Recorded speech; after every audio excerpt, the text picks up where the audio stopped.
ගම්පහ වෛද්‍ය ශිෂ්‍ය සංගමයේ විසින් හදලා තියෙන ගම්ස අපේ YouTube නාලිකාවේ තියෙන්නේ ඉදිරි වර්ෂවල ජීව විද්‍යාව අංශයෙන් උසස් පෙළට මුහුණ දෙන නන්දිල මාලිලා බැලුවේ. අද මේ වීඩියෝ එකේ අපි කතා කරන්න බලාපොරොත්තු වෙන්නේ දෙවනි පාඩමේ එන සෛලීය ශ්වසනය කියන කොටස පිළිබඳව. සෛලීය ශ්වසනය කියන්නේ ජීවීන් විදිහට අපි හැමෝටම ජීවය පවත්වාගෙන යන්න අත්‍යවශ්‍ය වෙන ජෛව රසායනික ක්‍රියාවලියක්.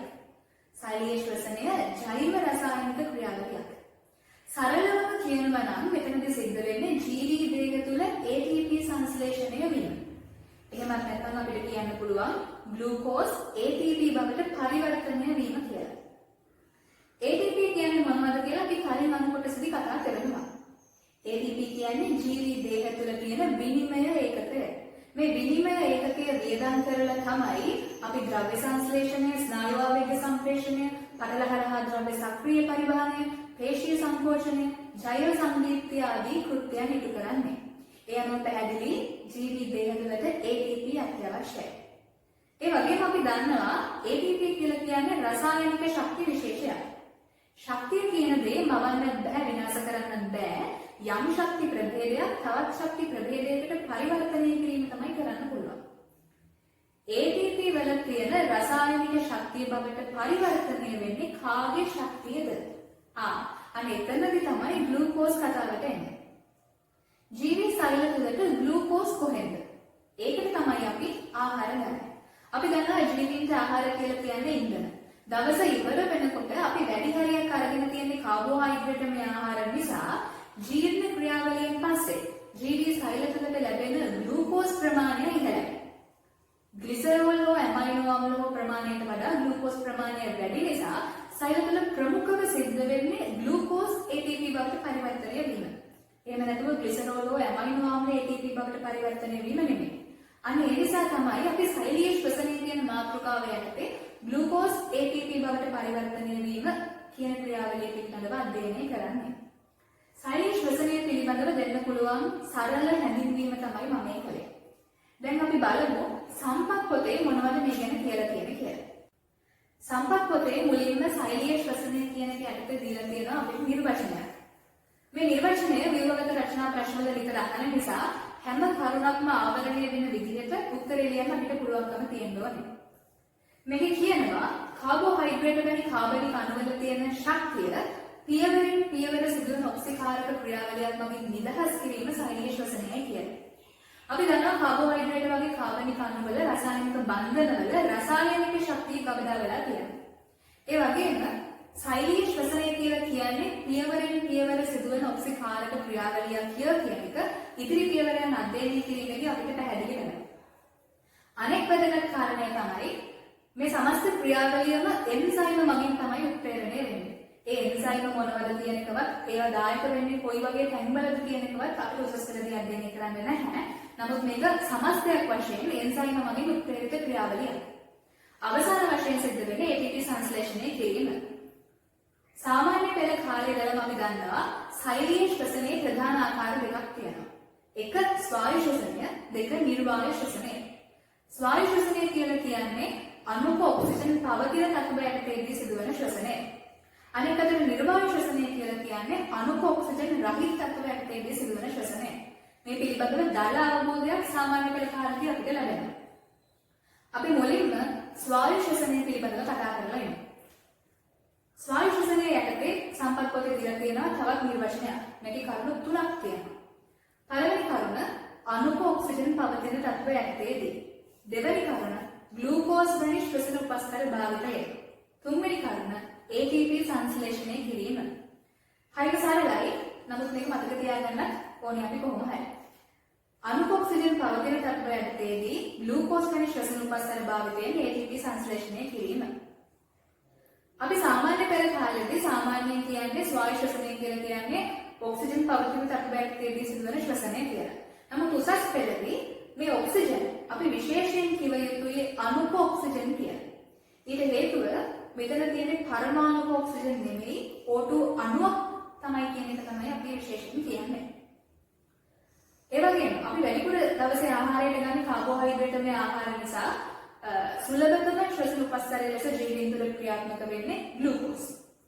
ග්ලූකෝස් අණුවක් ස්වායු ශ්වසනයට ලක් වුණාම ලැබෙන ඵල මොනවද කියන එක පිළිබඳව සමීකරණයක් අපිට තියෙනවා. මේ සමීකරණය බොහොම ජනප්‍රිය සමීකරණයක්. අපි සාමාන්‍ය පෙළෙදිත් ඉගෙන ගන්නවා. උසස් පෙළෙදිත් බහුල වශයෙන් දීපගත රචනා ප්‍රශ්නවල අහනවා. අපි බලමු මේ සමීකරණය මොකක්ද කියලා. ග්ලූකෝස් අණුවක් අපි දන්නවා කාබන් පරමාණු 6යි, හයිඩ්‍රජන් පරමාණු 12යි, ඔක්සිජන් පරමාණු 6කින් සමන්විතයි. ග්ලූකෝස් අණු බහුල එකක් අණු ඔක්සිජන් අණු බහුල 6ක් සමග ප්‍රතික්‍රියා කරපුවාම සෛලීය ශ්වසනයට එහෙම නැත්නම් ස්වායු ශ්වසනයට ලක් වෙලා කාබන් ඩයොක්සයිඩ් බහුල 6ක්, ජල බහුල 6ක් සහ ශක්තිය ලබා දෙනවා.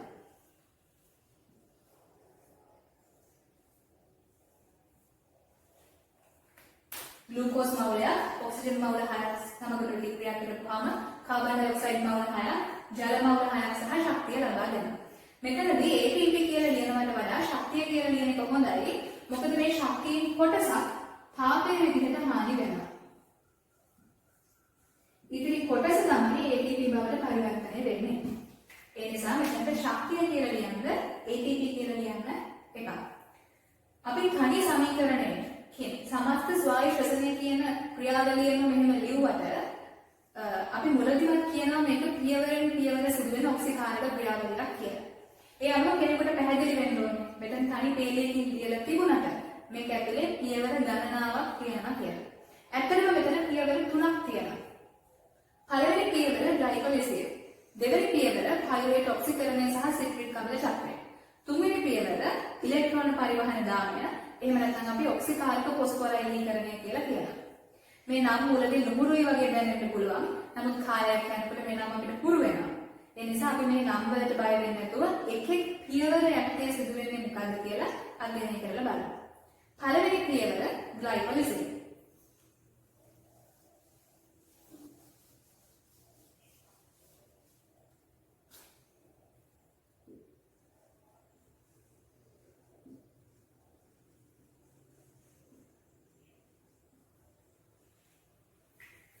මේ පියවර තුන අධ්‍යයනය කරනකොට හැම පියවරක් යටතේම අවධානය යොමු කරන්න ඕනේ ප්‍රධාන කරුණු පහක් තියෙනවා. මේ කරුණු පහ පිළිබඳව අවධානය යොමු කරගෙන මේ පියවර තුන ඉගෙන ගත්තොත් අපිට සාරාංශයක් විදිහට සමස්ත ක්‍රියාවලියම මතක තියාගන්න ලේසියි. පළවෙනි කරුණ තමයි මේ පියවර සිද්ධ වෙන්නේ කොතනද කියන එක. දෙවෙනි කරුණ මේ පියවරට දායක වන ප්‍රතික්‍රියක මොනවද කියන එක. තුන ප්‍රධාන ඵලය මොකක්ද? හතර අතුරු ඵල මොනවද? සහ පස්වෙනි එක මේ එක් එක් පියවර අවසානයේ ලැබෙන ATP ලාභය කොපමණද කියන එක. සිද්ධ වෙන්නේ කොතනද? ප්‍රතික්‍රියක, ප්‍රධාන ඵලය, අතුරු ඵල සහ ATP ලාභය. මේ කරුණු පහ පිළිබඳව අවධානය යොමු කරමින් අපි මේ පියවර තුන ඉගෙන ගමු. ග්ලයිකොලිසිස්. ග්ලයිකොලිසිස් කියන පියවර සිද්ධ වෙන්නේ කොතනද? මේක සිද්ධ වෙන්නේ සයිටෝසෝලේ. මම සෛලයක් හදලා නම් කරන්නම් සිද්ධ වෙන තැන. අපි දන්නවා ප්ලාස්ම සයිලෝප්ලාස්ම එක නැත්නම් සයිටෝසෝලේ තියෙන්නේ කොතනද කියලා. නමුත් ඉදිරි පියවරෙන් වෙන තැනක් මට මාක් කරන්න පුළුවන් නිසා මම පහසුවට රූප සටහනක් අඳිනවා. මේ සෛලයක් තියෙනවා. මේ සෛලයට න්‍යෂ්ටියක් තියෙනවා. න්‍යෂ්ටිකාවක් තියෙනවා. ඒ වගේම ක්‍රෝමෝසෝම තියෙනවා. අපි දන්නවා ස්වායු ශ්වසනයට ප්‍රධාන වශයෙන් දායක වන ඉන්ද්‍රිකාව වෙන්නේ මයිටොකොන්ඩ්‍රියා. මයිටොකොන්ඩ්‍රියාව ඇතුළු පටලය සුමට නැහැ, නියම සහිතයි. මේ ඇතුළු පටලය තමයි යන්නේ. මේක අපිට මයිටොකොන්ඩ්‍රියාව නම් කරන්න පුළුවන් වෙන්න ඕනේ. මේ තියෙන පිටත පටලය, මේ තියෙන අන්තර් පටලමය අවකාශය, මේ තියෙන ඇතුළත පටලය සහ මයිටොකොන්ඩ්‍රිය පූරකය. ග්ලයිකොලිසිස් කියන පළවෙනි පියවර සිද්ධ වෙන්නේ සයිටෝසෝලේ. මේක සයිටෝසෝලේ වෙන්න හේතුවක් තියෙනවා. අපි දන්නවා මේ සෑම පියවරක්ම එන්සයිම මගින් උත්ප්‍රේරිතයි. ග්ලයිකොලිසිස් කියන පියවර උත්ප්‍රේරණය කරන්න අවශ්‍ය එන්සයිම සියල්ල පිළිගලා තියෙන්නේ සයිටෝසෝලේ තුල. ඉතින් මේ ප්‍රතික්‍රියාව උත්ප්‍රේරණය කරන්න ඕන එන්සයිම තියෙන්නේ සයිටෝසෝලේ නම් මේ ප්‍රතික්‍රියාව සිද්ධ වෙන්නේ සයිටෝසෝලේ තුලමයි. දෙවැනි කාරණය තමයි මේක ස්වායු ශ්වසනයේ පියවරක් වුණාට මේ පියවර අනුක ඔක්සිජන්ගෙන් ස්වායත්තයි. ඒ කියන්නේ ග්ලයිකොලිසිස් කියන පියවර සිද්ධ වෙන්න අනුක ඔක්සිජන් අවශ්‍ය වෙන්නේ නැහැ. අනුක ඔක්සිජන් රහිත තත්ත්වයකදී සෛලවලට මේ පියවර සිදු කරන්න පුළුවන්. තුන්වෙනි කාරණය තමයි මේ පියවරේදී කාබන් ඩයොක්සයිඩ් නිදහස් වීමක් සිදු වෙන්නේ නැහැ. ඔක්සිජන් භාවිතයක් නැහැ, කාබන් ඩයොක්සයිඩ් නිදහස් වීමකුත් නැහැ. එහෙනම් ඇත්තටම ග්ලයිකොලිසිස්දී මොකද්ද වෙන්නේ? ග්ලයිකොලිසිස් අපි ඉංග්‍රීසියෙන් කියන්නේ ග්ලයිකොලයිසිස් කියලා. ග්ලයිකෝ කියන එකෙන් අදහස් වෙන්නේ ග්ලූකෝස් කියන එක. ලයිසිස් කියලා කියන්නේ ස්ප්ලිටිං. එහෙම නැත්නම් බ්‍රේක් අප් කියලා කියනවා. ඒ කියන්නේ ග්ලූකෝස් අණුවක් බිඳ වැටීම කියන එක තමයි අදහස් වෙන්නේ. ග්ලූකෝස් අණුවක අපි ගන්නවා කාබන් පරමාණු 6ක් තියෙනවා. ග්ලූකෝස් අණුවක ව්‍යුහය මොන වගේද කියලා අපිට දෙවෙනි පාඩමේ කාබෝහයිඩ්‍රේට් යන දේ අඳින්න ලැබෙනවා. රේඛීය අවස්ථාවේ රේඛීයව තියෙනවා ඝන අවස්ථාවේ සක්‍රියව තියෙනවා ජලීය අවස්ථාවේ. ග්ලූකෝස් අණුවේ ව්‍යුහය අපිට උසස් පෙළදී මතක තියාගන්න අවශ්‍ය නැහැ. නමුත් ජීව විද්‍යාව කරන අය විදිහට ග්ලූකෝස් අණුවක් මොන වගේද කියන එක පිළිබඳව අපිට යම් අදහසක් තියෙන්න ඕනේ. කාබන් පරමාණු 6යි මේ ග්ලූකෝස් අණුව. කාබන් පරමාණු 6 ග්ලූකෝස් අණුව කාබන් පරමාණු 3 බැගින් පවතින පයිරුවේට් අණු දෙකක් බවට පරිවර්තනය වීම. එහෙම නැත්නම් බිඳ වැටීම තමයි ග්ලයිකොලිසිස් යටතේ සිදු වෙන්නේ. කාබන් පරමාණු 3 බැගින් තියෙන පයිරුවේට් අණු දෙකක් බවට බිඳ වැටීම තමයි ග්ලයිකොලිසිස් කියන පියවරේදී සිදු වෙන්නේ. මේක තනි පියවරකින් බිඳ වැටෙන්නේ නැහැ. මෙතන පියවර ගණනාවක්, එන්සයිම ගණනාවක් වගේ උත්ප්‍රේරිතව සිද්ධ වෙනවා. ඒවා උසස් පෙළදී අධ්‍යයනය කරන්න නැහැ. කොහොම වුණත් මේ සමස්ත ප්‍රතික්‍රියාව පිළිබඳව අපි දැනගෙන ඉන්න ඕනේ කරුණු කීපයක් තියෙනවා. වැදගත් කරුණු කීපයක්. මේ ප්‍රතික්‍රියාව ආරම්භ වෙන්න ශක්තිය අවශ්‍යයි. ජීවී දේහ තුළ ශක්තිය සපයනවා කියලා කියන්නේ ATP සපයනවා කියන එක. ඒ අනුව මේ ප්‍රතික්‍රියාව ආරම්භ වෙන්න ATP අණු දෙකක් වැය වෙනවා. ප්‍රතික්‍රියාව ආරම්භ වෙන්න ATP අණු දෙකක් වැය වෙනවා. මේ ATP කලින් දෙහේ හදලා ගබඩා කරලා තියාගෙන තිබිච්ච ATP. ATP දෙකක් වැය වෙනවා. මේ ක්‍රියාවේ අවසානයේ අපිට ATP 4ක් හැදෙනවා. ඒ අනුව ග්ලයිකොලිසිස් කියන සමස්ත ප්‍රතික්‍රියාවේදී අපිට ලැබෙන සුද්ධ ATP ලාභය 2යි. මේක දැනගෙන තියාගන්න ඕනේ, මතක තියාගන්න ඕනේ වැදගත් කාරණාවක්. අනෙක් කාරණය සයිටෝසොලේ තියෙන NAD+ අණු දෙකක් ඔක්සිහරණය වීම මෙතනදී සිද්ධ වෙනවා. NAD+ කියන කෙනා පිළිබඳව අපි මුලින්ම කතා කරන්නේ නියුක්ලියෝටයිඩ් ඇටි. න්‍යෂ්ටික අම්ලවල හැර දෙහේ අනිකුත් පැවතිය හැකි නියුක්ලියෝටයිඩ් කියලා අපි හතරක් පිළිබඳව කතා කරනවා. ATP, NAD+, NADP+ සහ FADN. NAD+ ගැන කතා කරන්නේ අපි එතනදී කියනවා මේක ශ්වසනයේදී ඔක්සිකාරකයක් ලෙස ක්‍රියාත්මක වෙනවා කියලා. ඒ NAD+ කතා කරන්නේ ග්ලයිකොලිසිස්දී. ග්ලූකෝස් අණුව බිඳ වැටෙනකොට පිට වෙනවා H+ අයන සහ ඉලෙක්ට්‍රෝන. ඒ H+ සහ ඉලෙක්ට්‍රෝන සංග ප්‍රතික්‍රියා කරලා NAD+ අණු දෙකක් ඔක්සිහරණය වෙලා NADH අණු දෙකක් බවට හැරෙනවා. ග්ලූකෝස් බිඳ වැටීමේදී නිදහස් වන ප්‍රෝටෝන සහ ඉලෙක්ට්‍රෝන සමග ප්‍රතික්‍රියා කරමින් සයිටෝස්වලේ තියෙන NAD+ අණු දෙකක් NADH බවට ඔක්සිහරණය වීම සිදු වෙනවා. ග්ලයිකොලිසිස් සම්බන්ධයෙන් දැනගෙන ඉන්න ප්‍රධාන කරුණු මෙච්චරයි. අර මුලින්ම කියපු කරුණු පහට අවධානය යොමු කරොත් මුලින් පළවෙනි එක ග්ලයිකොලිසිස් සිද්ධ වෙන්නේ කොතනද? සයිටෝස්වලේ. දෙවෙනි එක මේකේ ප්‍රතික්‍රියක මොනවද? ග්ලූකෝස් අණුවක්. තුන්වෙනි එක ප්‍රධාන ඵලය මොකද්ද? කාබන් පරමාණු 3 ලැබී තියෙන පයිරුවේට් අණු දෙකක්. හතරවෙනි එක අතුරු ඵල මොනවද? අතුරු ඵල විදිහට අපිට NADH අණු දෙකක් හම්බ වෙනවා. සහ ATP ලාභය 2යි. ග්ලයිකොලිසිස් ගැන දැනගෙන ඉන්න කරුණු තියෙන්නේ මෙච්චරයි.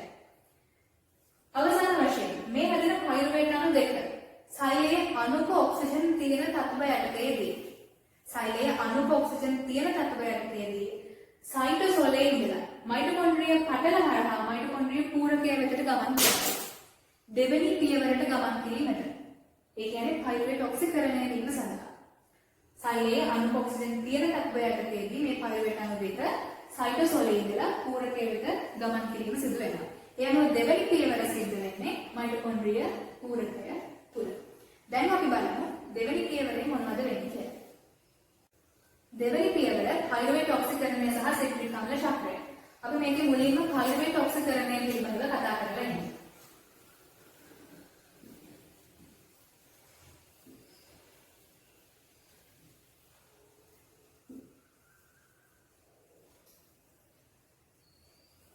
පයිරුවේට් ඔක්සිකරණයට සම්බන්ධක ප්‍රතික්‍රියාව කියලා කියනවා. ඊට හේතුව ග්ලයිකොලිසිස් සහ සිට්‍රික් ආම්ල චක්‍රයේ තියෙන ප්‍රධාන පියවර දෙක සම්බන්ධ කරන අතරමැදි ප්‍රතික්‍රියාවක් විදිහට තමයි අපිට පයිරුවේට් ඔක්සිකරණය දකින්න ලැබෙන්නේ.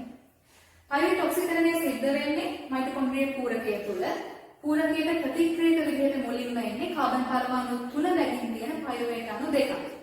මේ පයිරුවේට් අණු දෙකට මොකද වෙන්නේ කියලා මම එක පයිරුවේට් අණුවක් සම්බන්ධයෙන් පැහැදිලි කිරීම මුලින් කරලා ඉන්නම්.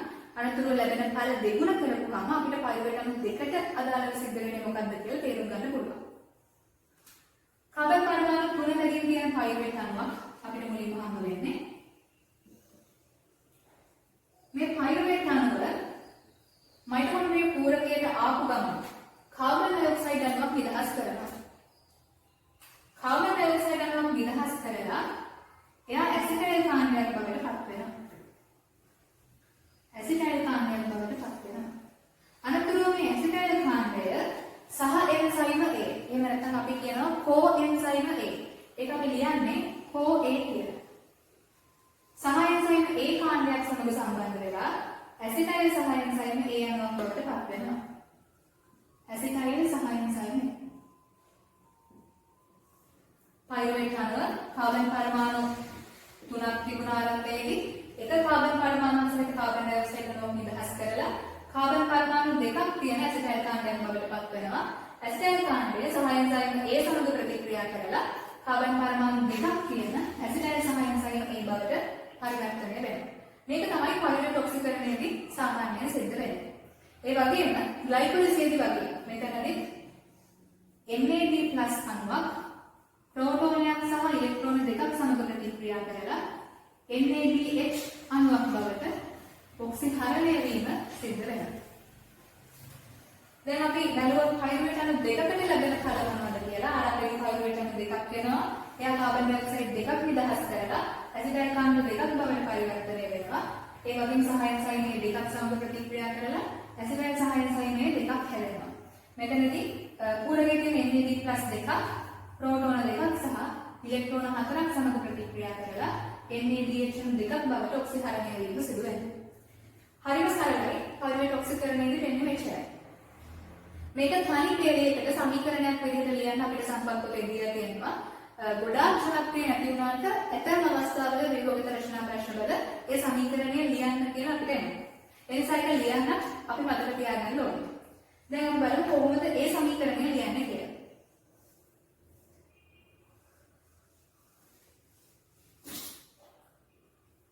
පයිරුවේට් කාබන් පරමාණු 3යි, හයිඩ්‍රජන් 4යි, ඔක්සිජන් 3යි. පයිරුවේට් වල අණුක සූත්‍රය ලබා ගන්න බොහොම ලේසියි. අපි දන්නවා මේක හැදෙන්නේ එක ග්ලූකෝස් අණුවක් බිඳ වැටිලා කියලා. ග්ලූකෝස් අණුවක කාබන් පරමාණු 6යි, හයිඩ්‍රජන් 12යි, ඔක්සිජන් 6යි ආරම්භයේ තියෙනවා. මෙතන ඔක්සිජන් 3යි තියෙනවා. කාබන් පරමාණු සංඛ්‍යාව අඩක් වෙනවා පයිරුවේට් වල යනකොට. ඒ වගේම ඔක්සිජන් පරමාණු සංඛ්‍යාවත් අඩක් වෙනවා. මේ දෙකේ හයිඩ්‍රජන් 12න් හයිඩ්‍රජන් පරමාණු 4ක් ග්ලයිකොලිසිස්දී NAD+ ඔක්සිහරණය සඳහා දායක වෙනවා. එතකොට හයිඩ්‍රජන් 8යි ඉතුරු වෙන්නේ. ඒ අට එකකට 4 බැගින් පයිරුවේට් අණු දෙකට ගමන් කරනවා. පයිරුවේට් අණු දෙකක් සහ එන්සයිම් A දෙකක් සමග ප්‍රතික්‍රියා කරලා අවසානයේදී ඇසිටයිල් සහ එන්සයිම් A දෙකක් හදනවා. ඒ වගේම මෙතනදී කාබන් ඩයොක්සයිඩ් දෙකක් නිදහස් වෙනවා. ඊට අමතරව NAD+ දෙකක් ඔක්සිහරණය වෙලා NADH දෙකක් හැදෙනවා. මේක තමයි පයිරුවේට් ඔක්සිකරණය පිළිබඳව දෙන්න පුළුවන් තනි සමීකරණය. අපි මුලදීම කිව්වා මේක සම්බන්ධක ප්‍රතික්‍රියාවක් කියලා. එහෙම වෙන්න හේතුව මේ හැදෙන ඇසිටයිල් සහ එන්සයිම් A කියන කාණ්ඩය තමයි සිට්‍රික් ආම්ල චක්‍රයට ගමන් කරන්නේ. එයා මේ චක්‍රයට ගමන් කරන්න ආරම්භක ප්‍රතික්‍රියාවක් විදිහට ක්‍රියාත්මක වෙනවා. ඒ නිසා තමයි අපි මේක සම්බන්ධක ප්‍රතික්‍රියාවක් කියලා කියන්නේ.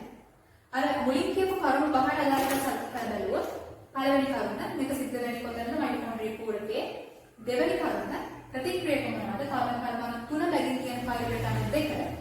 ප්‍රතිඵල මොනවාද? ප්‍රධාන ඵලය ඇසිටයිල් සහ එන්සයිම් A කාණ්ඩ දෙකක්.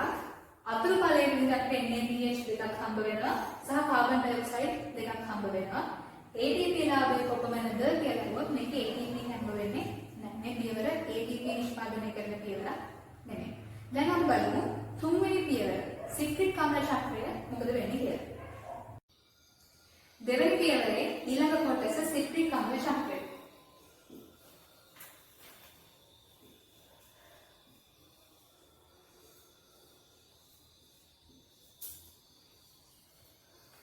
නමින් කියවෙන විදිහටම අපිට පැහැදිලි මේක චක්‍රීය ක්‍රියාවලියක් කියලා. ඇත්තටම මේක චක්‍රීය ක්‍රියාවලියක් තමයි.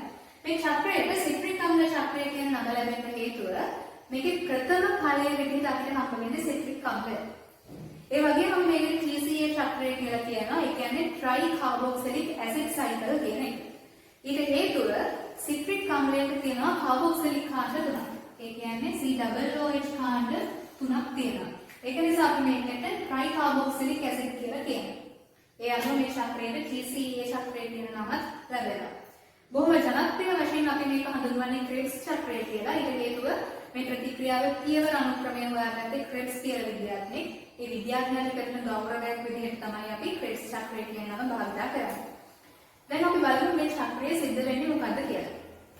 අපි දන්නවා මේකට ප්‍රතික්‍රියකයක් විදිහට පයිරේට් ඔක්සිකරණයේදී අන්තිමට හැදිච්ච ඇසිටයිල් සහ එන්සයිම් ඒකාණ්ඩය සම්බන්ධ වෙනවා. මම එක ඇසිටයිල් සහ එන්සයිම් ඒකාණ්ඩයක් මේ චක්‍රයට සම්බන්ධ වෙන්නේ කොහොමද කියලා පැහැදිලි කරන්න.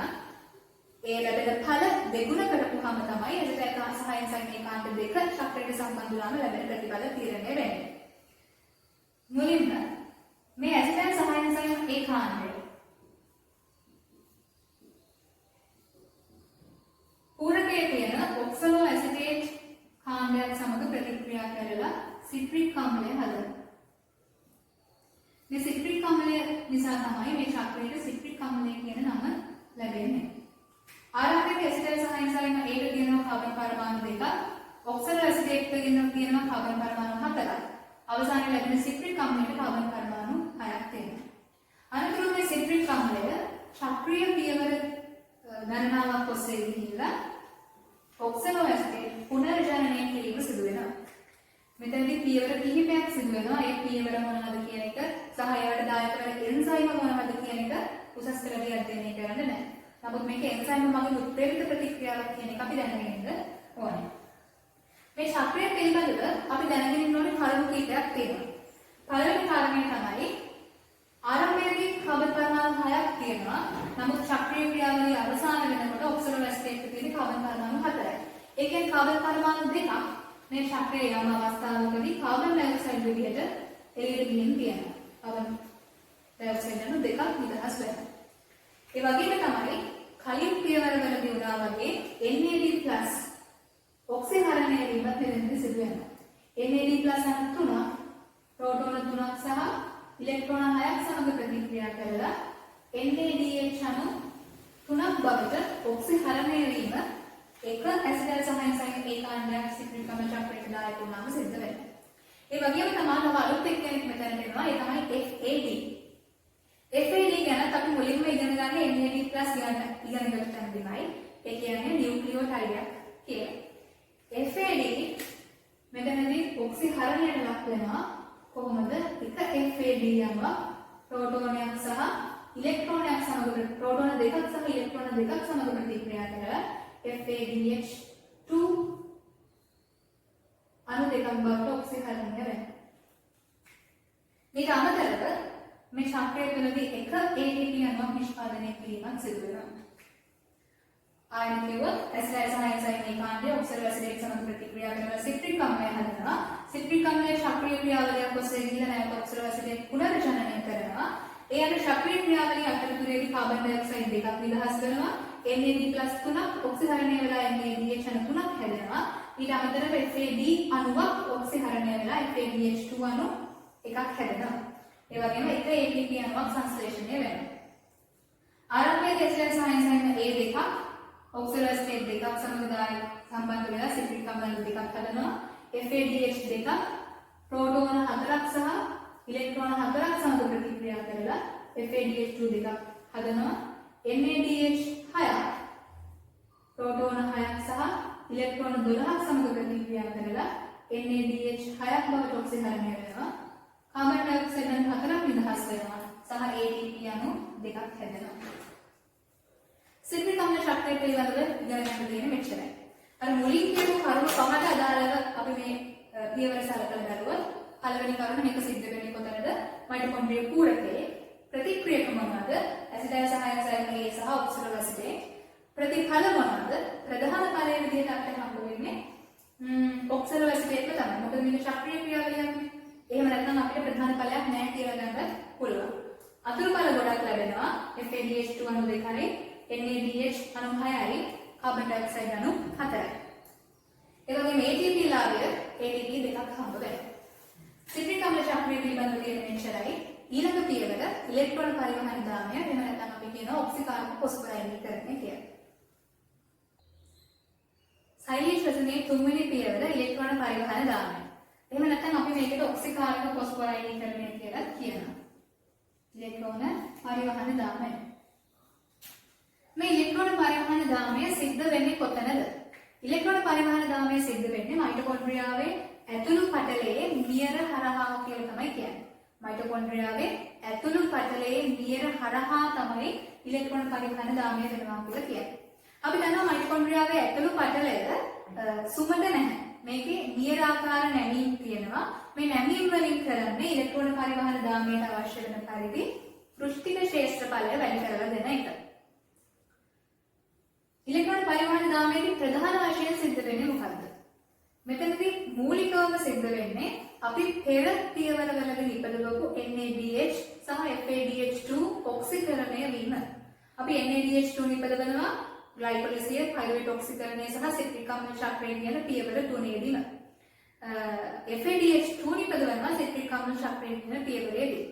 මේ ඉපදවපු NADH සහ FADH2 ඉලෙක්ට්‍රෝන පරිවහන දාමයේදී ඔක්සිකරණය වෙනවා. එතරින් නිදහස් වන ශක්තිය භාවිතයෙන් ATP ඉපදවීම සිදු වෙනවා. දහල වශයෙන් ඒ ප්‍රතික්‍රියාව තමයි සිද්ධ වෙන්නේ. මේ ඉලෙක්ට්‍රෝන පරිවහන දාමය මොන වගේද කියන එකවත් මෙතනදී සිද්ධ වෙන යන්ත්‍රණය මොකක්ද කියන එක ගැනවත් උසස් පෙළදී අපිට අධ්‍යයනය කරන්න නැහැ. නමුත් මම හිතනවා අපිට සම්පත් පොතේ දීලා තියෙන විස්තරය තේරුම් ගන්න නම් ඒ ඉලෙක්ට්‍රෝන පරිවහන දාමය වෙන්නේ මොකක්ද කියන එක පිළිබඳව දල අවබෝධයක් තියෙන්න ඕනේ කියලා. දැනගන්න කැමති අයට මම පොඩි පැහැදිලි කිරීමක් කරන්නම්. ඒ සඳහා මම රූප සටහනක් භාවිත කරනවා. මේ රූප සටහනේ තියෙන්නේ මයිටොකොන්ඩ්‍රියාවේ ඇතුළත පටලය සහ පිටත පටලය. මම මේ රූප සටහනේ ඇඳලා තියෙන්නේ කලින් කිව්වා වගේ මයිටොකොන්ඩ්‍රියාවේ ඇතුළු පටලය සහ පිටත පටලය. රූප සටහන පැහැදිලි කරොත් මේ පැත්තෙන් තියෙන පූර්ණකය, මේ ඝනකමට ඇඳලා තියෙන්නේ ඇතුළත පටලය. මේ තියෙන පිටත පටලය, මේ අතරමැද්දෙන් තියෙන අන්තර් පටලමේ අවකාශය. පිටත පටලයට පිටතින් තියෙන්නේ සයිටෝසෝලය. ඉලෙක්ට්‍රෝන පරිවහන දාමය ස්ථානගත වෙලා තියෙනවා කියන්නේ ඇතුළත පටලයේ නියර හරහා. ඒ කියන්නේ මෙන්න මේ කොටස හරහා තමයි මයිටොකොන්ඩ්‍රියාවේ ඉලෙක්ට්‍රෝන පරිවහන දාමය ස්ථානගත වෙලා තියෙන්නේ. අපි ඉලෙක්ට්‍රෝන පරිවහන දාමය පැහැදිලි කරන්න මෙන්න මේ විදිහේ රූප සටහනක් භාවිත කරනවා.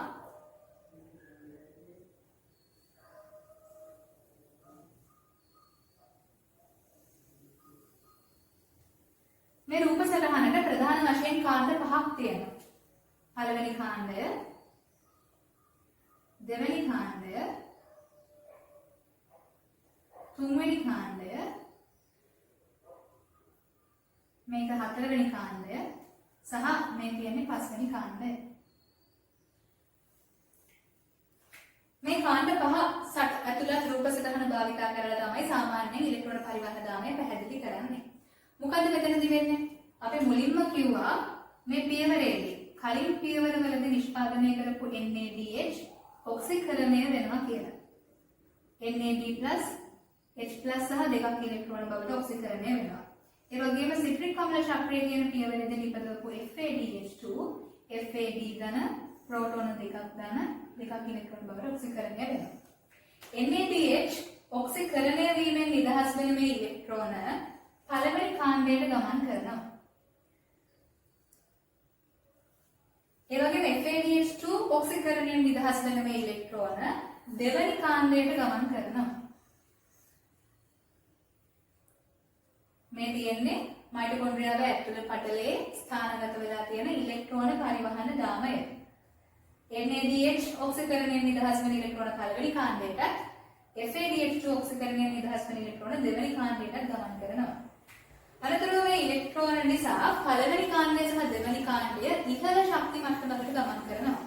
අපි දන්නා ස්වභාවයෙන් කවුරුත් ඉහළ ශක්ති මට්ටමක ඉන්න කැමති නැහැ. ඒ නිසා ශක්තිය නිදහස් කිරීමේ අරමුණින් මේ පළවෙනි කාණ්ඩය සහ දෙවෙනි කාණ්ඩය කියන දෙන්නම යාගාව කියන ඉලෙක්ට්‍රෝන නිදහස් කරනවා. ඉලෙක්ට්‍රෝන ටික එළියට දානවා. ඒ එළියට දාන ඉලෙක්ට්‍රෝන මෙන්න මෙහෙම කාණ්ඩයකට යනවා. මේ කාණ්ඩයෙන් තුන්වෙනි කාණ්ඩයට ඉලෙක්ට්‍රෝන ටික මාරු වෙනවා. මේ කවුරුත් ඉලෙක්ට්‍රෝන තියාගන්න කැමති නැහැ. මොකද ඒකට ඉහළ ශක්ති මට්ටමකට යන නිසා. තුන්වෙනි කාණ්ඩයෙන් ඉලෙක්ට්‍රෝන ටික මෙතනට යනවා. මෙතනින් හතරවෙනි කාණ්ඩයට ඉලෙක්ට්‍රෝන ගමන් කරනවා. මේ කාණ්ඩ ඉලෙක්ට්‍රෝන පරිවර්තනයේ ස්ථානගත වෙලා තියෙනවා. මේවට නම් තියෙනවා. ඒක මොනවද කියලා අපි උසස් කරලා දැනගෙන ඉන්න ඕනේ නැහැ. හතරවෙනි කාණ්ඩයෙන් නිදහස් කරන ඉලෙක්ට්‍රෝන ටික අල්ලගන්න බලාගෙන අනුක ඔක්සිජන් ඉන්නවා. අනුක ඔක්සිජන් මේ ඉලෙක්ට්‍රෝන සහ පූරකයේ තියෙන තවත් H+ අයන සමග ප්‍රතික්‍රියා කරලා අවසාන වශයෙන් ජල අණුවක් ලබා දෙනවා. අපිට මෙන්න මේ විදිහට මේ සමීකරණය තුලනය කරන්න පුළුවන්. මම ආයෙත් කිව්වොත් මොකද්ද මේ වෙන්නේ කියලා. NADH ඔක්සිකරණයෙන් නිදහස් වෙන ඉලෙක්ට්‍රෝන පළවෙනි කාණ්ඩයට, FADH2 ඔක්සිකරණයෙන් නිදහස් වෙන ඉලෙක්ට්‍රෝන දෙවෙනි කාණ්ඩයට ගමන් කරනවා. එතකොට පළවෙනි කාණ්ඩය සහ දෙවෙනි කාණ්ඩය ඉහළ ශක්ති මට්ටමකට යනවා. නැවත පහළ ශක්ති මට්ටමකට ඇවිල්ලා ස්ථාවර වීමේ අරමුණින් එදෙන ඉලෙක්ට්‍රෝන නිදහස් කරනවා. ඒ නිදහස් කරන ඉලෙක්ට්‍රෝන මෙතනට යනවා. එතනින් තුන්වෙනි කාණ්ඩයෙන් මෙතනට, මෙතනින් හතරවෙනි කාණ්ඩයට ආදී වශයෙන් ඉලෙක්ට්‍රෝන ගමන් කරනවා. මේක තමයි ඇත්තටම ඉලෙක්ට්‍රෝන පරිවහන දාමයේදී සිද්ධ වෙන්නේ. හතරවෙනි කාණ්ඩයෙන් නිදහස් වෙන ඉලෙක්ට්‍රෝන ටික ගන්න බලාගෙන අණුක ඔක්සිජන් ඉන්නවා. අණුක ඔක්සිජන් මේ ඉලෙක්ට්‍රෝන සහ ප්‍රෝටෝන සමග එකතු වෙලා ජල අණු නිෂ්පාදනය කරනවා. ඉලෙක්ට්‍රෝන පරිවහන දාමයේදී සිද්ධ වෙන්නේ මෙන්න මේක. ඉලෙක්ට්‍රෝන වල ගමන් මාර්ගය මෙන්න මේක. ඉලෙක්ට්‍රෝන මේව කාණ්ඩ හරහා ගමන් කරනකොට පළවෙනි, තුන්වෙනි සහ හතරවෙනි කාණ්ඩයේ යම් යම් වෙනස්කම් වෙනවා. පළවෙනි, තුන්වෙනි සහ හතරවෙනි කාණ්ඩයේ යම් යම් වෙනස්කම් වෙනවා. ඒ සිදුවන වෙනස්කම් හේතුවෙන් මේවයි channel විවෘත වෙනවා. පළවෙනි, තුන්වෙනි සහ හතරවෙනි කාණ්ඩයේ channel විවෘත වෙලා පූරකයේ තියෙන H+ අයන අන්තර්පටලමය අවකාශයට ගමන් කිරීම සිදු වෙනවා. පූරකයේ තියෙන H+ අයන අන්තර්පටලමය අවකාශයට ගමන් කිරීම සිදු වෙනවා. දිගින් දිගටම ඉලෙක්ට්‍රෝන ගමන් කරද්දී දිගින් දිගටම ප්‍රෝටෝන මේ විදිහට අන්තර්පටලමය අවකාශයට මාරු වෙනවා. එතකොට මොකද වෙන්නේ? අවසාන වශයෙන් අන්තර්පටලමය අවකාශයේ ප්‍රෝටෝන සාන්ද්‍රණය පූරකයට වඩා වැඩි වෙනවා. එතකොට අපි දන්නවා සාන්ද්‍රණය වැඩි තැන ඉඳලා සාන්ද්‍රණය අඩු තැනට නැවත H+ ගමන් කිරීම සිද්ධ වෙනවා. ඒ අනුව අන්තර්පටලමය අවකාශයට දීපු ඉලෙක්ට්‍රෝන ටික පස්වෙනි කාණ්ඩය හරහා නැවත පූරකයට ගමන් කරන්න පටන් ගන්නවා. හේතුව මෙතන H+ සාන්ද්‍රණය වැඩි වෙන නිසා. මේ ගමන් කරන ප්‍රෝටෝන භාවිතයෙන් තමයි ඇත්තටම ADP, ATP බවට ඔක්සිකරණය වීම සිදු වෙන්නේ. එතනදී යම් කිසි යන්ත්‍රණයකට අනුව තමයි ATP නිෂ්පාදනය වෙන්නේ. යන්ත්‍රණය මොන වගේද කියලා අපිට සස්තනදී දැනගන්න ඕනේ නැහැ. කැමති අය ඉන්නවා නම් YouTube එකේ වීඩියෝස් තියෙනවා ඔක්සිකාර්බන පොරයිලීකරණයේදී. එහෙම නැත්නම් ඉලෙක්ට්‍රෝන ට්‍රාන්ස්පෝර්ට් චේන් එකේදී ADP නිපද වෙන්නේ කොහොමද කියලා බලන්න පුළුවන්. මේන ප්‍රෝටෝන භාවිතයෙන් තමයි පූරකයේ තියෙන ADP ATP බවට පරිවර්තනය වෙන්නේ. නැවත වතාවක් මම මේක පැහැදිලි කරොත් NADH සහ FADH2 ඔක්සිකරණය වෙනවා.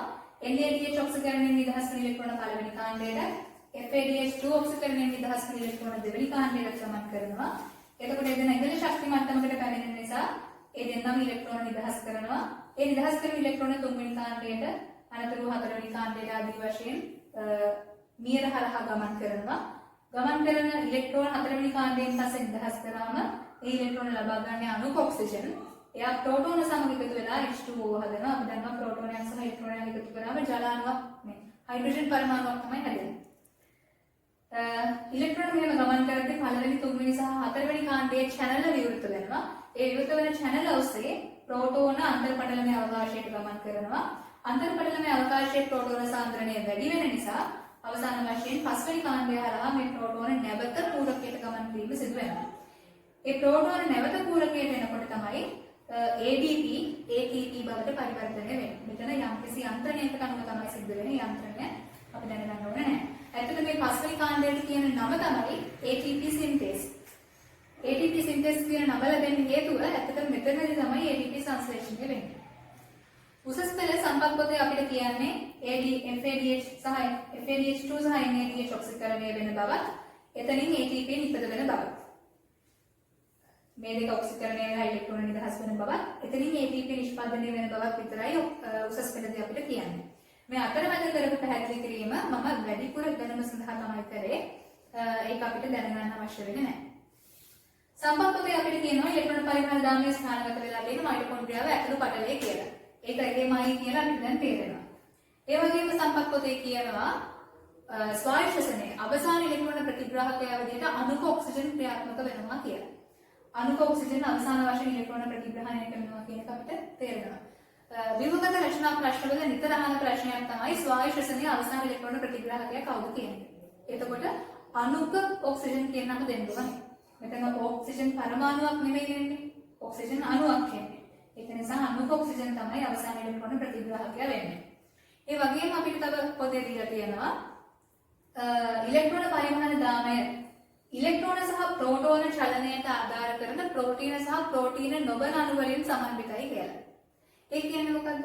ඇත්තටම මෙතනින් ඉලෙක්ට්‍රෝන චලනය වෙනවා. ඒ වගේම ප්‍රෝටෝන චලනය වෙනවා. පුරක ඉඳලා අnder පටලමේ අවකාශයට. ඒ අනුව පැහැදිලි ඉලෙක්ට්‍රෝන සහ ප්‍රෝටෝන චලනයට ආධාර කරන ප්‍රෝටීන සහ ප්‍රෝටීන නොවන අණු ශ්‍රේණියකින් සමන්විතයි.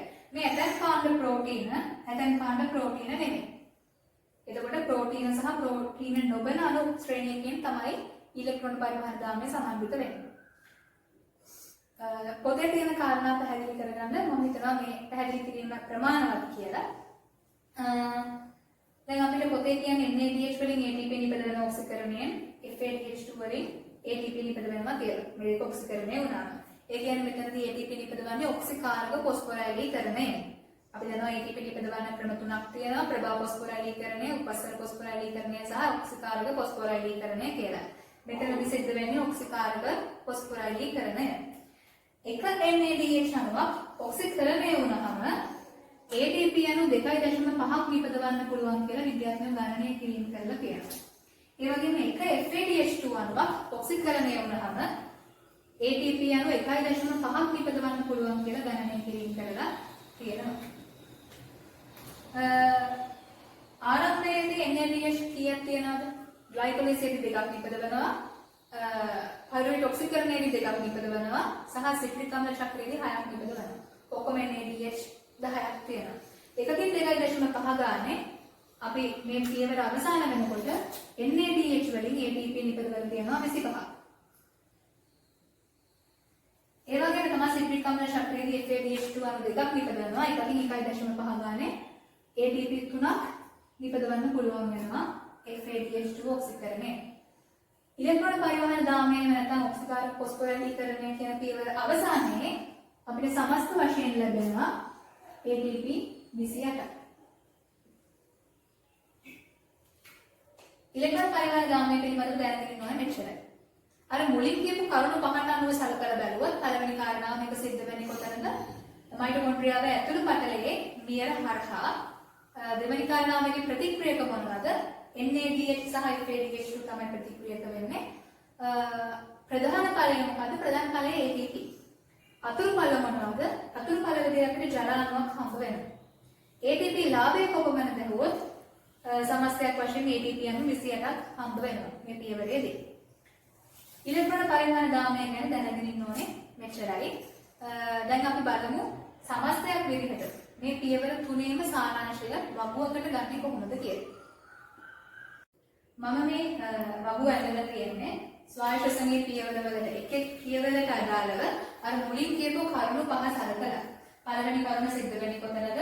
ප්‍රතික්‍රියක මොනවාද? ප්‍රධාන ඵලය, අතුරු ඵල සහ ATP ලාභය කොපමණද කියන කරුණු පහට අනුකූලව එක පියවර ගැන අපි කතා කරලා බලමු. ඇත්තට මේක සාරාංශයක් වගේ මතක තියාගන්න පහසු වගුවක්. ග්ලයිකොලිසේස් සිද්ධ වෙන්නේ කොතනද? සයිනෝසොලය තුල. ඒ වගේම ග්ලයිකොලිසේස් සම්බන්ධ කරන ප්‍රතික්‍රියකය මොකද්ද? ග්ලූකෝස් අණු. ග්ලූකෝස් අණු එකක්. මේ සමස්ත වගුව පුරාවටම අපි එක එක සංඛ්‍යාත්මක අගයන් ලියනවා.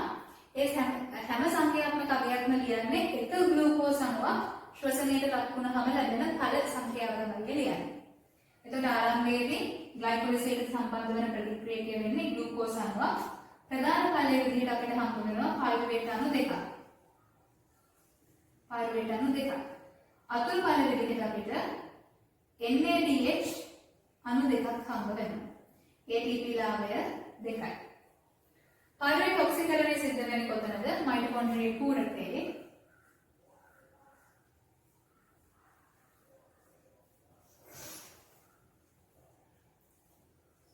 මේකට සම්බන්ධ වෙන ප්‍රතික්‍රියක මොනවද? පයිරුවේට් අණු දෙක. මේ පයිරුවේට් අණු දෙක තමයි සම්බන්ධ වෙන්නේ. ප්‍රධාන කාර්යය විදිහට අපිට පයිරුවේට් ඔක්සිකරණය ලැබෙන්නේ ඇසිටයිල් සහ එන්සයිම් A අණු දෙක. ඇසිටයිල් සහ එන්සයිම් A අණු දෙක. අතුරු කල විදිහට අපිට හම්බ වෙනවා කාබන් ඩයොක්සයිඩ් අණු දෙකක් සහ NADH අණු දෙකක්. ATP ලාභය කොපමණද? පයිරුවේට් ඔක්සිකරණයේදී අපිට ATP නිෂ්පාදනයක් සිද්ධ වෙන්නේ නැහැ.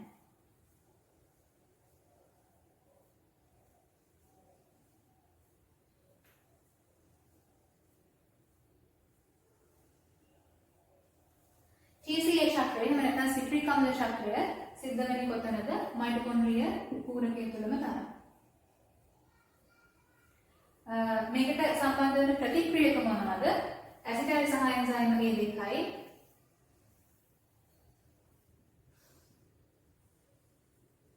ඔක්සලෝ ඇසිටේට් අණු දෙකයි. මේකේ ප්‍රධාන කලය කිව්වට මේක ශක්‍රීය ක්‍රියාවලිය නිසා ප්‍රධාන කලයක් හම්බ වෙන්නේ නැහැ. අතුරු කල විදිහට අපිට හම්බ වෙනවා NADH 6 FADH2 අණු දෙකක් සහ කාබන් ඩයොක්සයිඩ් අණු 4ක්. ATP ලාභය දෙකයි. අවසාන වශයෙන් ඉලෙක්ට්‍රෝන පරිවහන දාමය. ඉලෙක්ට්‍රෝන පරිවහන දාමය සිද්ධ වෙන්නේ මයිටොකොන්ඩ්‍රියාවේ ඇතුළු පටලයේ මියර හරහා. මේකේ ප්‍රධාන ප්‍රතික්‍රියාවේ විදිහට සම්බන්ධ වෙන්නේ NADH සහ FADH2. ප්‍රධාන කලය ATP NADH 10ක් සම්බන්ධ වෙනවා FADH2 3ක් සම්බන්ධ වෙනවා. ප්‍රධාන කලය ATP අතුරු කලය විදිහට අපිට ජල අණුවක් හම්බ වෙනවා. ATP ලාභය 28යි. සාරාංශයක් විදිහට තමයි අපිට මේ වග දක්වන්න පුළුවන්. ග්ලූකෝස් අණුවක් ස්වායු ශ්වසනයට ලක් වුණාම අවසාන වශයෙන් ATP කීයක් හම්බ වෙනවද? 28යි 30යි 32ක්. ATP අණු 32ක් හම්බ වෙනවා. කොහොම නමුත් එක ග්ලූකෝස් අණුවක් ඔක්සිකරණය වෙලා ATP අණු 32ක් හම්බ වෙනවා කියලා කියන්නේ අපි දර්ශීය වශයෙන්. බොහෝ සෛලවල ATP 32ක් හම්බ වෙන්නේ නැහැ. ATP හම්බ වෙන්නේ අපිට 30යි. ATP 32ක් හම්බ වෙනවා අප්මා සෛල සහ ගර්භපේශී සෛල වගේ ක්‍රියාකාරී සෛලවල. විභවගත රචනා ප්‍රශ්න වල ගහනවා ATP අණු 32ක් හම්බ වෙන්නේ එක ග්ලූකෝස් අණුවකින් මොන වගේ සෛලවලද කියලා. එතකොට ගර්භපේශී සෛල සහ අප්මා සෛල වැනි ක්‍රියාකාරී සෛල කියන අපි දැනගෙන ඉන්න ඕනේ. අනිකුත් බොහෝ සෛලවල හම්බ වෙන්නේ ATP 30යි. ඒකට හේතුවක් තියෙනවා. ඒ හේතුව තමයි අපි දන්නවා ග්ලයිකොලිසේට නිපදවන NADH අණු දෙක ප්‍රයෝජනෙට ගන්න ඉලෙක්ට්‍රෝන පරිවහන දාමයේදී. ඉලෙක්ට්‍රෝන පරිවහන දාමය සිද්ධ වෙන්නේ මයිටොකොන්ඩ්‍රියා පූරකය තුල, ග්ලයිකොලිසිස් සිද්ධ වෙන්නේ සයිටෝසෝලය තුල. සයිටෝසෝලයේ හදපු මේ NADH අණු දෙක ඉලෙක්ට්‍රෝන පරිවහන දාමයට සහභාගී කරවීම සඳහා අපි මයිටොකොන්ඩ්‍රියා පටල හරහා පූරකය වෙත මේ දෙන්නව අරගෙන යන්න ඕනේ, ගමන් කරවන්න ඕනේ. අපි දන්නවා පටල හරහා ගමන් කිරීමේදී ATP වැය වෙනවා. පටල හරහා ගමන් කිරීම සක්‍රීය ක්‍රියාවලියක් කියලා අපි කියනවා. ඒ අනුව මේ ග්ලයිකොලිසිස් නිපදවපු NADH අණු දෙක ඉලෙක්ට්‍රෝන පරිවහන දාමයට සම්බන්ධ කරවන්න මයිටොකොන්ඩ්‍රියා පටල හරහා පූරකය වෙත ගමන් කිරීමේදී ATP අණු දෙකක් වැය වෙනවා. අවසාන වශයෙන් ATP 32ක් හම්බ වෙනවා කියුවට එතනින් දෙකක් මේ පරිවර්තනය සඳහා වැය වෙන නිසා සමස්ත ATP ලාභය වෙන්නේ 30යි. මෙහෙම අරන් යන ATP දෙකක් වැය කරන එක අලාභයිද? නෑ, අලාභ නෑ. මොකද හේතුව එක NADH අණුවකින් ATP 2.5 ගාන ඉලෙක්ට්‍රෝන පරිවහන දාමයේ අවසානයේ මෙයා ATP 5ක් නිපදවනවා. ATP 5ක් හදාගන්න ATP 2ක් වැය කරනවා ශෝෂණයට අලාභ වැඩක් නෙමෙයි නිසා ATP දෙකක් මෙතනට වැය වෙනවා. අනෙක් කාරණය අපි දන්නවා ඉලෙක්ට්‍රෝන පරිවර්තනයේදී ATP පිළිබඳ ඔක්සිකාරක ෆොස්ෆොරයිලීකරණය TCA චක්‍රය සහ ග්ලයිකොලිසිස් කියන අවස්ථා දෙකේදී මේ ATP නිපදවන්නේ උපස්තර ෆොස්ෆොරයිලීකරණය භාවිතයෙන්. ස්වායත්තසනය පිළිබඳව ප්‍රධාන වශයෙන් දැනගන්න ඕනේ මෙච්චරයි. මේ වගුව මතක තියෙනවා නම් සමස්ත ක්‍රියාවලියම මතක තියෙනවා බොහෝ දුරට. දැන් අපි බලමු නිර්වායු ශ්වසනය මොකද වෙන්නේ කියලා. හරි. දැන් අපි කතා කරමු නිර්වායු ශ්වසනය පිළිබඳව. නිර්වායු ශ්වසනය කියලා කියන්නේ අණුක ඔක්සිජන් රහිත තත්ත්වයක ඇතිවෙදී ග්ලූකෝස් බිඳ හැරීම. එහෙම නැත්නම් අපිට කියන්න පුළුවන් අණුක ඔක්සිජන් නැති අවස්ථාවලදී ග්ලූකෝස් ATP බවට පරිවර්තනය කියලා. නිර්වායු ශ්වසනයේ කොටස හරි පහසුයි. මොකද මේක තියෙන කරුණු සංඛ්‍යාව අඩුයි. ඒ වගේම මෙතනදී අපි දන්න දෙයින් නොදන්න දෙයි ඉගෙන ගන්න තමයි තියෙන්නේ. අපි දන්නේ මොනවද? අපි දන්නවා ස්වායු ශ්වසනය සහ ඒකේ පියවර 3 පිළිබඳව. සහ ග්ලයිකොලිසිස් කියන පළවෙනි පියවරට අණුක ඔක්සිජන් අවශ්‍ය නැති බවත් අපි දන්නවා. ස්වායු ශ්වසනයේ අණුක ඔක්සිජන් අවශ්‍ය නැති ග්ලයිකොලිසිස් කියන පියවර ඒ විදිහටම නිර්වායු ශ්වසනයේ සිද්ධ වෙනවා. මේක අපි දන්න කාරණාවක්. ග්ලයිකොලිසිස් කියන පියවර කිසිදු බාධාවකින් තොරව නිර්වායු ශ්වසනයේදී සිද්ධ වෙනවා. ග්ලයිකොලිසිස් අවසානයේදී කාබන් පරමාණු 3ක් තියෙන පයිරුවේට් අණු 2ක්, ATP අණු 2ක් සහ NADH අණු 2ක් හැදෙනවා කියනත් අපි දන්නවා. නිර්වායු ශ්වසනය කියන සමස්ත ක්‍රියාවලිය පුරාවටම ATP හැදෙන්නේ මෙතන විතරමයි. ඒ කියන්නේ ග්ලයිකොලිසිස්දී හැදෙන ATP දෙක විතරයි නිර්වායු ශ්වසනයේ අවසානයේදී අපිට හම්බ වෙන්නේ. ඒ අනුව මේ ATP දෙක තමයි නිර්වායු ශ්වසනය කරන ජීවී ශක්තිය අවශ්‍යතාව සඳහා භාවිත කරන්නේ. ATP දෙකක් හම්බ වෙන්නේ එක ග්ලූකෝස් අණුවකට.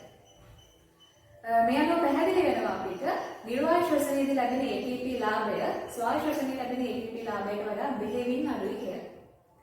අනෙක් අතට ස්වායු ශ්වසනයේදී හම්බ වෙන පයිරුවේට් අණු දෙක මයිටොකොන්ඩ්‍රියා පටල හරහා පූරකයට ගමන් කරනවා.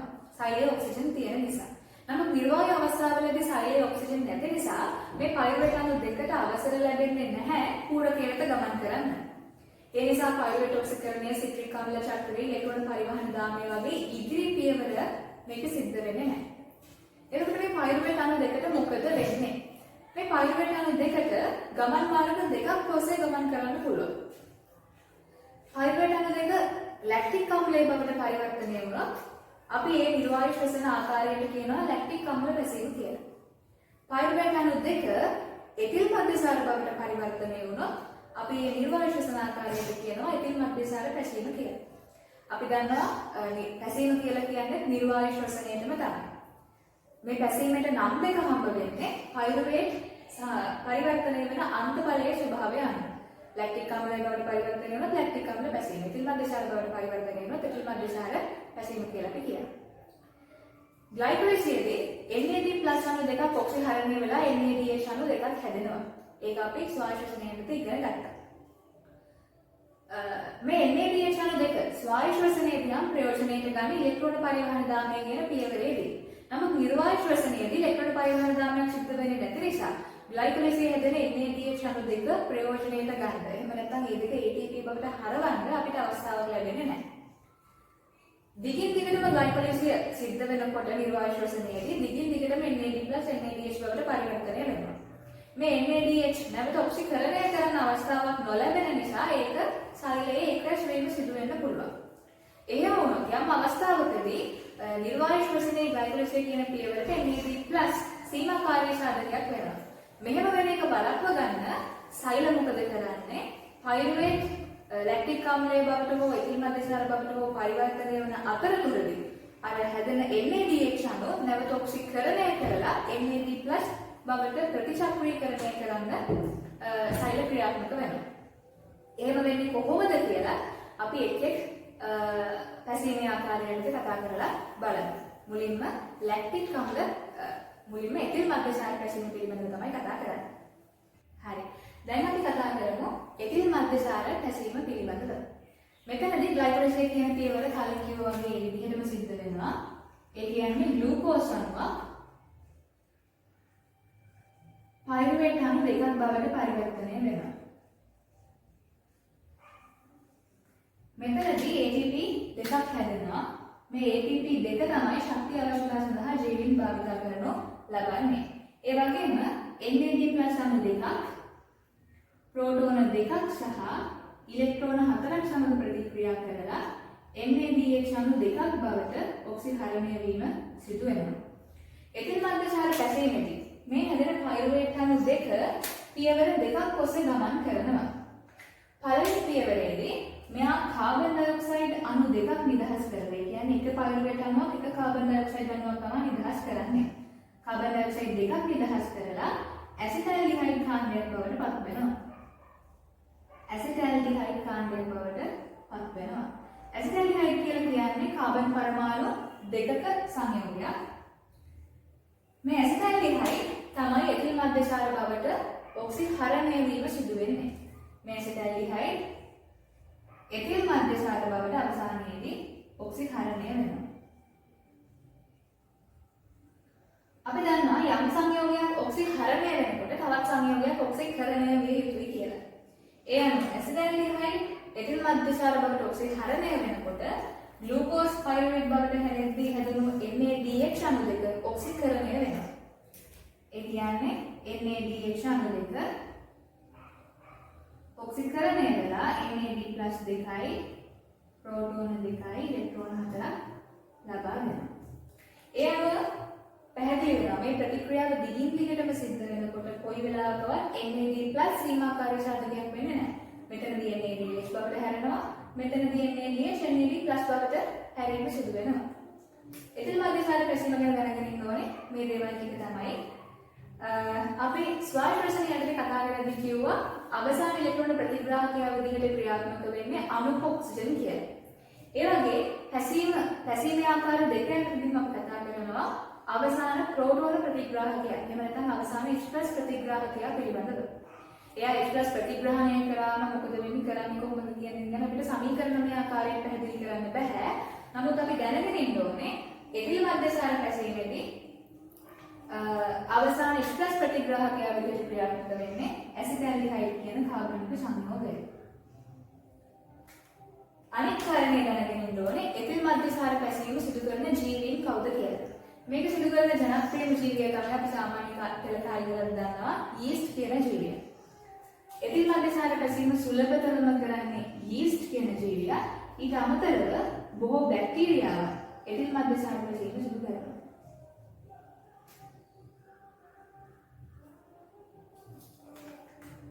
එතිල් මද්දචාර පැසීම දැන් දැනගෙන ඉන්න මෙච්චරයි. ග්ලයිකොලිසිස් කියන පියවරේ විදිහටම වෙනවා. අන්තර පයිරුවේට් පියවර දෙකක් ඔස්සේ එතිල් මද්දචාර බවට පරිවර්තනය වෙනවා. පළවෙනි පියවරේදී කාබන් ඩයොක්සයිඩ් අණු දෙකක් නිදහස් කරනවා. දෙවෙනි පියවරේදී NADH ඔක්සිකරණය වීම සිදු වෙනවා. සුලභවම කරන යීස්ට් කියන ජීවියා ඊට අමතරව බොහෝ බැක්ටීරියාවුන් එතිල් මද්දචාර පැසීම සිදු කරනවා. දැන් අපි ලැක්ටික් අම්ල පැසීම ගැන කතා කරමු. මෙතනදී කලින් කිව්වා වගේම ග්ලයිකොලිසිස් කියන පියවරේ විදිහටම වෙනවා. ග්ලූකෝස් පයිරුවේට් දෙකක් බවට පරිවර්තනය වෙනවා. ATP දෙකක් හැදෙනවා. මේ ATP දෙක තමයි ශක්තිය අවශ්‍යතාව සඳහා ජීවීන් භාවිත කරන්නේ. ඒ වගේම NAD+ H+ දෙකයි ඉලෙක්ට්‍රෝන 4ක් සමග NADH බවට ඔක්සිහරණය වීම සිදු වෙනවා. එතිල් මද්දචාර පැසීමේදී නම් මේ හැදිච්ච පයිරුවේට් අණු දෙක පියවර දෙකක් ඔස්සේ තමයි එතිල් මද්දචාර බවට පරිවර්තනය වෙන්නේ. නමුත් මෙතනදී පියවර දෙකක් වෙන්නේ නැහැ. තනි පියවරකින් මේ පයිරුවේට් අණු දෙක ලැක්ටික් අම්ලය බවට ඔක්සිහරණය වීම සිදු වෙනවා. ලැක්ටික් අම්ලය බවට ඔක්සිහරණය වීම සිදු වෙනවා. මෙතනදී මේ සංයෝගය ඔක්සිහරණය වෙනවා. ග්ලයිකොලිසිස් හැදිච්ච NADH අණු දෙක ඔක්සිකරණය වීම සිදු වෙනවා. මේ NADH අණු දෙක ඔක්සිකරණය වෙලා NAD+ දෙකයි ප්‍රෝටෝන දෙකයි ඉලෙක්ට්‍රෝන 4ක් ලබා දෙනවා. ලැක්ටික් අම්ල පැසීම කියන ක්‍රියාවලිය බොහොම පහසුයි අපිට තේරුම් ගන්න. ග්ලූකෝස් පයිරුවේට් වෙනවා, පයිරුවේට් ලැක්ටික් අම්ලය වෙනවා. මෙතනදී ATP දෙකක් හැදෙනවා. මෙතනදී NAD+ ඔක්සිහරණය වෙනවා. මෙතනදී NADH ඔක්සිකරණය වෙනවා. ඒ අනුව NAD+ ප්‍රතිශක්තිකරණය කිරීමක් සිදු වෙනවා. අපි එතිල් මද්දචාර පැසීමේදී කිව්වා අවසාන ප්‍රෝටෝන ප්‍රතිග්‍රාහකයා විදිහට ක්‍රියාත්මක වෙන්නේ ඇසිටල්ඩිහයිඩ් කියන කාබනික සංයෝගය කියලා. ඒ වගේ ලැක්ටික් අම්ල පැසීමේදී අවසාන ප්‍රෝටෝන ප්‍රතිග්‍රාහකයා විදිහට ක්‍රියාත්මක වෙන්නේ පයිරුවේට් කියන කාබනික සංයෝගයමයි. ඊළඟට ලැක්ටික් ලැක්ටික් අම්ල පැසීම සිදු කරන ජීවීන් කවුද කියලා දැනගන්න ඕනේ. අපි සාමාන්‍ය පෙළ කාලේ ඉඳලා දන්නවා ලැක්ටික් අම්ල පැසීම සිදු කරන්නේ ලැක්ටික් අම්ල බැක්ටීරියා. එහෙම නැත්නම් ලැක්ටෝබැසිලස් විශේෂයන්. අපිට කිරි මුදවීම සහ යෝගට් හැදීම කියන කර්මාන්තවලදී හම්බ වෙනවා.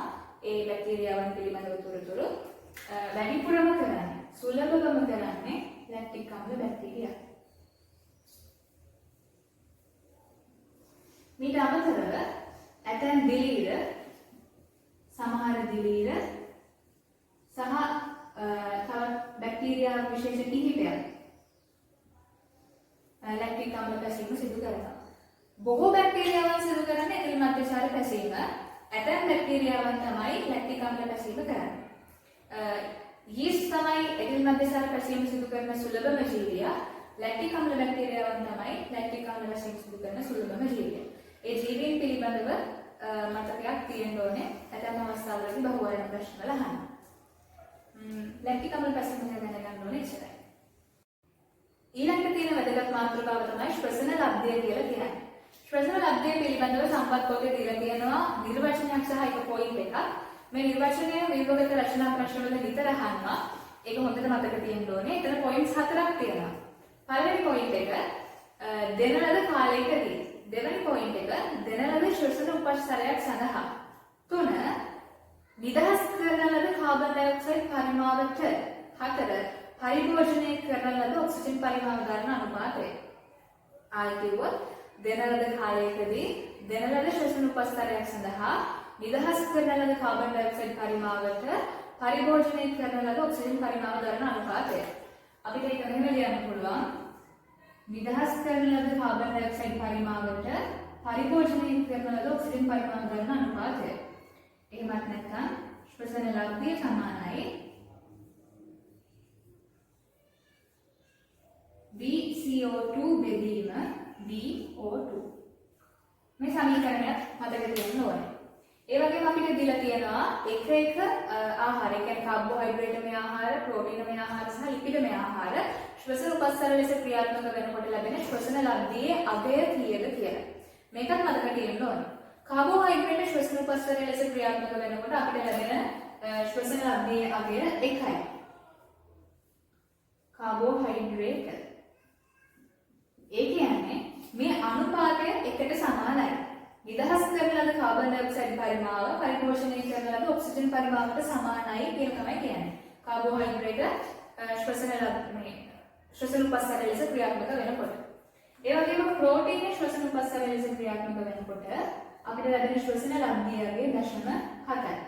අනෙක් අතට මේද ආහාර නැත්නම් ලිපිඩමය ආහාර ශ්වසන උපස්තර ලෙස ක්‍රියාත්මක වෙනකොට ලැබෙන ශ්වසන ලබ්ධියගේ 0.8යි. ශ්වසන ලබ්ධිය ගැන දැනගන්න තියෙන්නේ මෙච්චරයි. මුලින්ම නිර්වචන දැනගන්න ඕනේ. ඊට පස්සේ මේ පොයින්ට් එක ගැන දැනගන්න ඕනේ. හරි. ශ්වසනය කියන පාඩමේ අපිට අන්තිමට දීලා තියෙනවා chart එකක්. මේ chart එක ගැන තමයි දැන් අපි මේ කතා කරන්න යන්නේ. මේක ඇත්තටම ගොඩක් දේවල් අපි දන්නවා. අපි බලමු මුලින්ම කාබෝහයිඩ්‍රේට ආහාරයෙන් ගත්තම මොකද වෙන්නේ ශ්වසන ක්‍රියාවලියේදී කියලා. ඒක තමයි අපි මෙච්චර ඇත්තටම ඉගෙන ගත්තේ. කාබෝහයිඩ්‍රේට ආහාර ගත්තහම ජීර්ණ ක්‍රියාවලියෙන් පස්සේ සෛලවලට හම්බ වෙන්නේ ග්ලූකෝස්. මේ ග්ලූකෝස් ග්ලයිකොලිසිස් කියන පියවරට තමයි මුලින්ම පත් වෙන්නේ. එතනදී පයිරුවේට් බවට පරිවර්තනය වෙනවා. අපි මේක ගැන කියද්දී, ඒ කියන්නේ ග්ලයිකොලිසිස් ගැන පියවර ගැන කියද්දී කිව්වා මෙතනදී ඍජුවම ග්ලූකෝස් පයිරුවේට් බවට පරිවර්තනය වෙන්නේ නැහැ. අතරමැදි පියවර කිහිපයක් තියෙනවා කියලා. ඒ අතරමැදි ඵල ගැන අපි ග්ලයිකොලිසිස් ගැන කතා කරන්නේ නැහැ. නමුත් මේ අන්තිමට දීලා තියෙන සටහනේ එක අතරමැදි ඵලයක් සඳහන් කරලා තියෙනවා. G3P කියන අතරමැදි ඵලය. එහෙම නැත්නම් ග්ලිසරල්ඩිහයිඩ් 3-phosphate කියන අතරමැදි ඵලය මෙතනදී සඳහන් කරලා තියෙනවා. මේ තමයි ග්ලයිකොලිසිස් කියන කොටස. කාබෝහයිඩ්‍රේට් ආහාර ගන්නකොට ග්ලූකෝස් ජීර්ණ ක්‍රියාවලියෙන් සෛලවලට හම්බ වෙනවා. ඒ ග්ලූකෝස් ග්ලයිකොලිසිස් කියන ක්‍රියාවලියේදී පයිරුවේට් බවට පරිවර්තනය වෙනවා. නැත්නම් බිඳ වැටෙනවා. එතනදී G3P අතරමැදි ඵලයක් විදිහට හම්බ වෙනවා. මේ G3P ප්‍රභා සංශ්ලේෂණයේදී අතරමැදි ඵලයක් විදිහට ක්‍රියාත්මක වුණා. ඔයගලන්ට මතක ඇති. ප්‍රභා සංශ්ලේෂණය සහ ස්වායු ශ්වසනය කියන අවස්ථා දෙකේදීම අතරමැදි ඵලයක් විදිහට හම්බ වෙන්නේ G3P කියන කෙනා විතරයි. දෙකටම අතරමැදි ඵලයක් වෙන්නේ එයා විතරයි. අපි දන්නා ඒක සමහර අවස්ථාවලදී බහුවර්ණමය සහ ව්‍යුහගත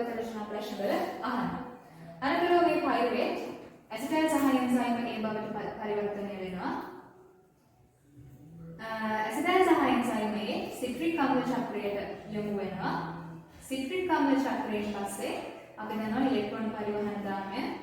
එහෙම නැත්නම් ඔක්සිකාරක ෆොස්ෆොරයිලීකරණය තමයි සිද්ධ වෙන්නේ.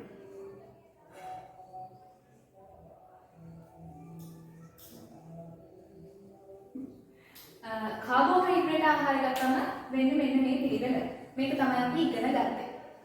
එතකොට අපි ලිපිඩ ආහාර ගත්තම මොකද වෙන්නේ? ලිපිඩ එහෙම නැත්නම් මේද ආහාරයක් ගත්තාම ජීර්ණ ක්‍රියාවලියෙන් හම්බෙන්නේ ග්ලූකෝස් නෙමෙයි.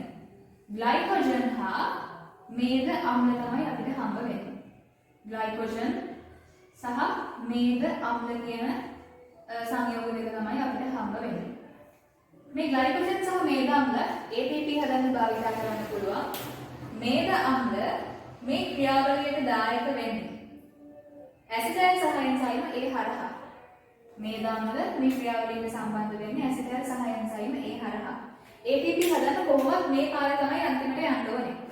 ග්ලූකෝස් නෙයි මේද අම්ල ග්ලයිකෝජන් ඇමයිනෝ අම්ල මේ කවුරු ආවත් අවසානයේදී මේ පාරේ තමයි යන්න ඕනේ.